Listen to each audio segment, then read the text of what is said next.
سلام، خوش اومدی به این ویدیو. امروز قراره در مورد یکی از مهمترین بخشای پاور بی آی صحبت کنیم، یعنی دکس. زبانی که اگر بلد نباشی عملا نمیتونی از قدرت واقعی پاور بی آی استفاده کنی.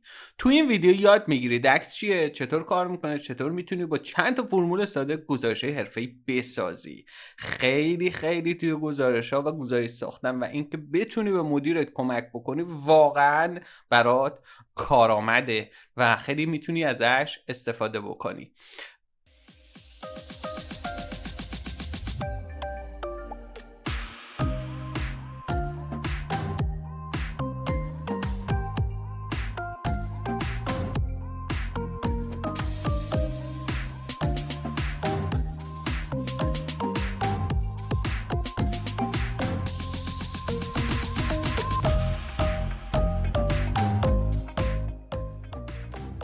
بریم با هم دیگه یه مقدار در مورد دکس بیشتر صحبت کنیم و عمیق‌تر بشیم.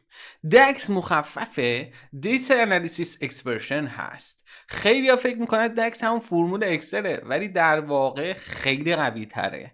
یعنی ما با دکس میایم انعطاف خیلی زیادی به گزارشاتمون میدیم. چرا؟ چون روی مدل داده‌ای کار میکنه، نه فقط روی سلول ها، روی مدل داده‌ای. یعنی ارتباط بین جداول که شکل میگیره میتونی با دکس توی جداولت بچرخی و اون خروجی که نیاز داری نسبت به اون گزارش که میخوای ازش به دست بیاری. وقتی میگیم که سام سیلز، داریم از مدل داده هات میخوای که کل ستون سیلز رو از جدول مثلا اوردرز جمع ببنده. یعنی یک ستون سیلز داری که مجموع رو بهت نمایش میده. بدون دکس فقط میتونی دادهات رو ببینی، اما با دکس میتونی بهش معنی بدی، انعطاف خیلی بیشتری بهت میده. مثلا درصد فروش، سود ناخالص، فروش سال قبل یا حتی سهم هر مشتری، کل فروش، اینا مواردی که با دکس میتونی به راحتی پیاده سازی بکنی. خب دکس سه نوع عبارت داره دیگه: calculate کالم برای محاسبات ردیف به ردیف و نمایشش تو همون جدول.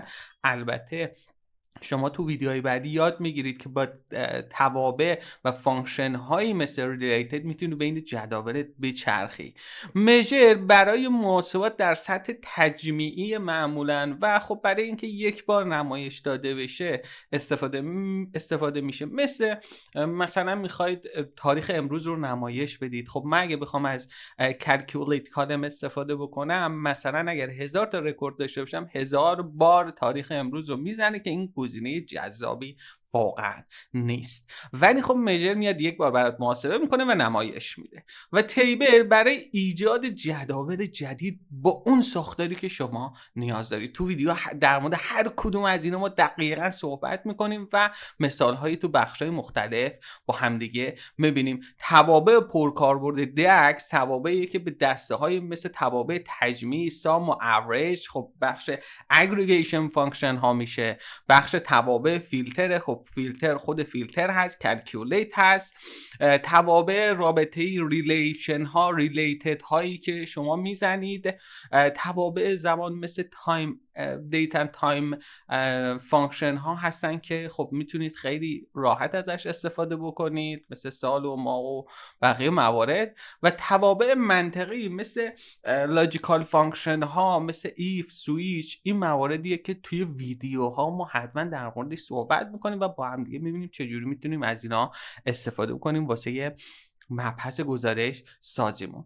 نکته مهم توی دکس اینه که همیشه باید بدونی که کانتکست محاسبه میشه و دو نوع داریم. یعنی محاسبات روی کانتکست انجام میشه، یکی رو کانتکست، یکی فیلتر کانتکست. یعنی رو بر اساس، یعنی رو هر ردیف جدا بررسی میشه. توی فیلتر کانتکست میاد محاسبات رو بر اساس فیلترهای اعمال شده انجام میده. مثلا وقتی تو صفحه فقط استان تهران رو فیلتر میکنید، دکس خودش میفهمه فقط داده همون استان حساب میشه و برات نمایش داده میشه. این گزارش که خب مثلا نمونه‌ای که توی مپ خیلی ازش استفاده میشه. خب توابع مختلف دیگه ای داریم، مثل خب کلکیولیت که یکی از مهمترین توابع دکسه. این تابع قلب دکسه، یعنی در اصل چون میتونه کانتکست های محاسبات رو تغییر بده. یعنی بهش میگی جمع فروش رو حساب کن ولی فقط برای یک سال 1402 1403 یا 2003 یا 2004 یا هر سالی که شما نیاز داری. حالا دیگه میدونی دکس چیه، چطوری کار میکنه و چرا اینقدر مهمه. یادت باشه با دکس میتونی پاور بی آی رو از یک گزارشگیری ساده به یک موتور تحلیل داده واقعی تبدیل کنی. اگر از این ویدیو خوشت اومد حتما ویدیوی بعدی من رو در مورد فانکشن های مختلف از جمله لاجیکال فانکشن ها، از جمله اگریگیشن فانکشن ها، تایم دیت اند تایم فانکشن و فیلتر فانکشن ها رو حتما ببین و از دستش نده، چون در مورد خود هر کدوم از این بخشا چند تا 3-4 تا نمونه رو آوردیم و در موردش صحبت کردیم. اگر این ویدیو برات کارآمد بود ممنون میشم لایک، کامنت و سابسکرایب رو فراموش نکنید.